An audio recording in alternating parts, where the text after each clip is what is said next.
ஆன்மீகம்னா என்னன்னே தெரியாமல் கையில் ஒரு மைக்கு கேமரா மட்டும் இருந்தால் போதும்னு நினச்சிட்டு கண்ட பேர் கருத்து சொல்ல ஆரம்பிச்சிட்டாங்க.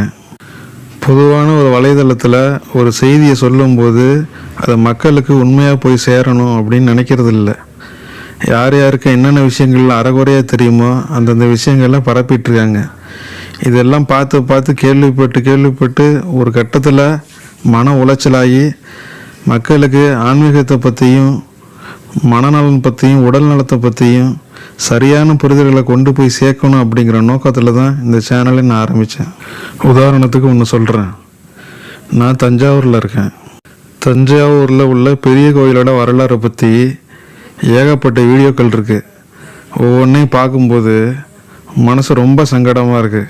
ஒரு வலைதளத்தில் ஏலியன்ஸ் தான் நம்ம தஞ்சாவூர் பெரிய கோயிலில் கட்டினதுன்னு போட்டிருக்காரு. ஒருத்தவர் பெரிய கோயில் நந்தி வளரவே இல்லை, அது வரையும் கட்டுக்கதை அப்படின்னு சொல்கிறாரு. இன்னொருத்தவர் பெரிய கோயில் கோபுர கலசத்தோட நிழல் கீழே விழாதுன்னு சொல்கிறாரு. இப்படி சில வரலாறுகள் அறகுறையாக தெரிஞ்சுக்கிட்டு பொது வலைதளத்தில் இப்படி பரப்புறதுனால உண்மையான வரலாறு என்னங்கிறது தெரியாமலே போகுது. இதெல்லாம் நான் மைண்டில் வச்சுக்கிட்டு தான் தஞ்சாவூரில் இருக்கிறேன்னா என் ஊரில் உள்ள அந்த கோயிலோட வரலாறை பற்றி நான் ஒரு வீடியோ போட்டிருக்கேன். பார்க்காதவங்க பாருங்கள். சரி, நம்ம இப்போ விஷயத்துக்கு வருவோம். ஆன்மீகம்னா என்ன?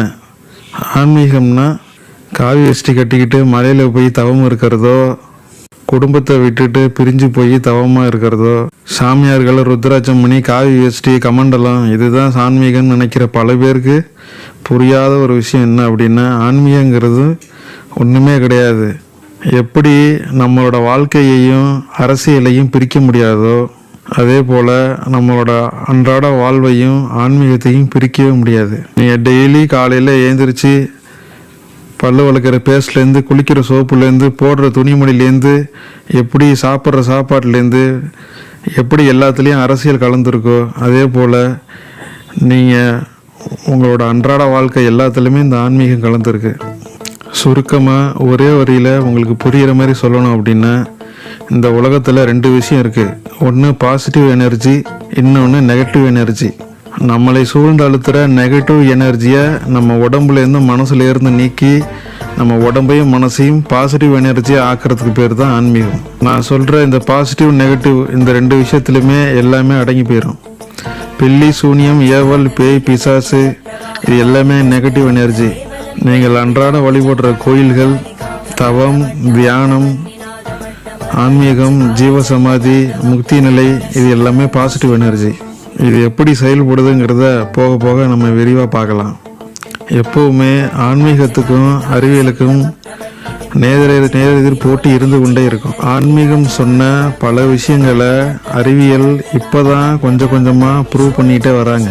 எல்லை இல்லாத பல அமானுஷமான விஷயங்களை ஆன்மீகத்தில் உள்ள அன்றைக்கு இருக்கிற ரிஷிகளும் சரி, குருமார்களும் சரி, சித்தர்களும் சரி நிறைய விஷயங்கள் இதுதான் அப்படின்னு ஃபேக்டாக சொல்லிட்டு போயிட்டாங்க. அதை இப்போ தான் கொஞ்சமாக இந்த அறிவியல் ப்ரூவ் பண்ணிட்டு வராங்க.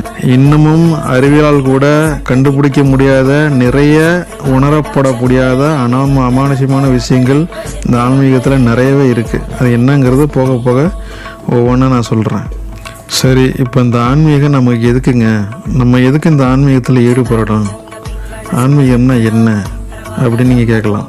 உங்களோட உடலையும் உங்களுடைய மனதையும் ரொம்பவும் சுத்தமானதாகவும் ஆரோக்கியமானதாகவும் வச்சுக்கிறதுக்கு பேர் தான் ஆன்மீகம். ஒரே வரியில் சொல்லணும் அப்படின்னா, இந்த ஆன்மீகத்தோட உண்மையான நோக்கம் நீங்கள் எப்போவுமே ஒவ்வொரு நொடியும் சந்தோஷமாக இருக்கணும், அவ்வளோதான்.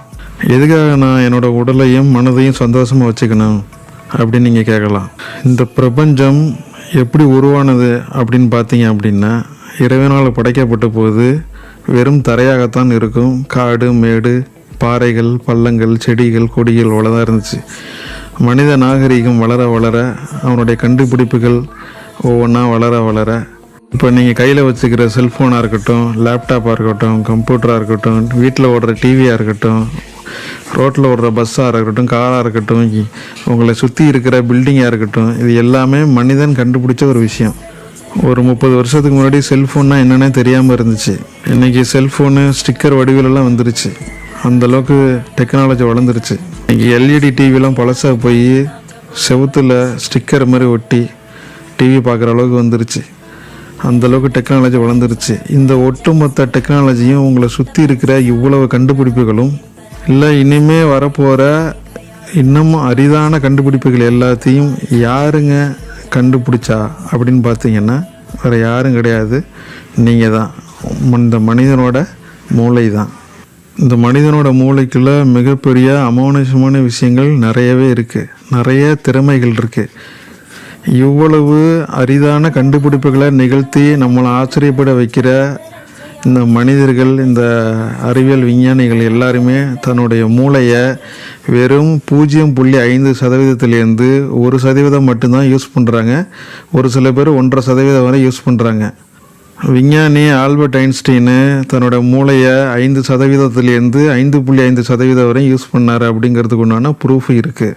அப்போது மூளை 100% திறமையாக செயல்படுற இந்த மூளையை வெறும் 1.5, 2.5%, சில பேருக்கு 3%, ரொம்ப அறிவியல் பூர்வமான விஞ்ஞானி, ரொம்ப அப்துல் கலாம் போன்ற ஆட்களுக்கு 3%லேருந்து 3.5% தான் ஒர்க் ஆகிட்டுருக்கு.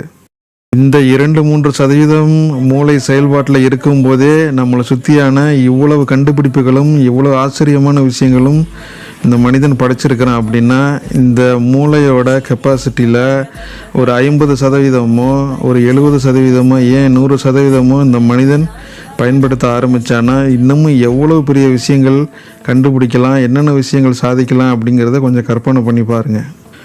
ஐஃபோனோட அடுத்த மாடல் எப்படா ரிலீஸ் ஆகுன்னு காத்துட்ருக்கிற இந்த மக்கள், அது ரிலீஸ் ஆனதுக்கப்புறமேல இந்த ஐஃபோனை வச்சுக்கிட்டு கொண்டாடுற இதே மக்கள் இந்த ஐஃபோனை கண்டுபிடிச்சது ஒரு மனிதனோட மூளை தான் அப்படின்னு நினைக்கிறதுல கொண்டாடாமல் இருக்குது. ஒரு டுக்காட்டி பைக்கை பார்த்து ரொம்ப வியந்து போகிற இதே மக்கள் அந்த டுக்காட்டி பைக்கை கண்டுபிடிச்சது ஒரு மனிதனோட மூளை தான், அவனை நம்ம கொண்டாடணும், அதை நம்ம சிறப்பாக வச்சுக்கணும் அப்படிங்கிறதுல கவனம் செலுத்துறதில்ல. இந்த மனிதனோட மூளை, இந்த மனிதனோட மனம், இந்த மனிதனோட உடம்பு, இதை பற்றின ஒரு தெளிவான புரிதல்களை சொல்கிறது தான் உண்மையான ஆன்மீகம். அவங்க எல்லாருக்குமே தெரியும் இந்த உலகம் பஞ்சபூதங்களால் ஆனது. இந்த ஒட்டுமொத்த பஞ்சபூதங்களும் நம்மளோட உடம்புலையும் இருக்குது, அண்டத்தில் உள்ளது தான் பிண்டத்தில் இருக்குங்கிறத சித்தர்கள் சொல்லியிருக்காங்க. அவங்க எல்லாருக்குமே தெரியும். மற்ற எந்த உயிர்களுக்கும் இல்லாத நிறைய சிறப்பம்சமான விஷயங்கள் இந்த மனித படைப்புக்கு உண்டு. பட்டாம்பூச்சிகளாக இருக்கட்டும், ஆடுகளாக இருக்கட்டும், கோழிகளாக இருக்கட்டும், நாய்களாக இருக்கட்டும், நிறைய உயிரினங்களாக இருக்கட்டும், சிங்கமாக இருக்கட்டும், கரடியாக இருக்கட்டும், எந்த ஒரு உயிரினத்துக்கும் அதுக்குன்னு ஒரு கட்டுக்கோப்பான வாழ்க்கை மட்டும்தான் இருக்குது. அதால் திறமையாக சிந்திக்க முடியாது, நம்மளை மாதிரி புதுசாக எதுவும் கிரியேட் பண்ண முடியாது. டெய்லி எழுந்திரிக்கும், தனக்கு தேவையான உணவை சாப்பிடும், குட்டி போடும், அதோட வாழ்க்கை அவ்வளோதான். ஆனால் மனிதனுக்கு நிறைய சுதந்திரத்தை இந்த பிறப்பில் ஆண்டவன் கொடுத்துருக்கான். உங்களை இந்த பூமியில் படைச்சிட்டான், உங்களுக்கு நிறைய சுதந்திரத்தை கொடுத்துட்டான். நீங்கள் இந்த மனித உடலை வச்சியும் மனித மனசை வச்சியும் நல்ல பழக்க வழக்கத்துக்கு போய் நல்லபடியாக யோகம் ஞான மார்க்கம் சென்று இறைவனையும் அடையலாம். அதே போல் தீய பழக்க வழக்கத்துக்கு சென்று உங்கள் உடம்பையும் நாசமாக்கி உங்கள் மனசையும் நாசமாக்கி கெட்டு குட்டிச்சோராகவும் போகலாம்.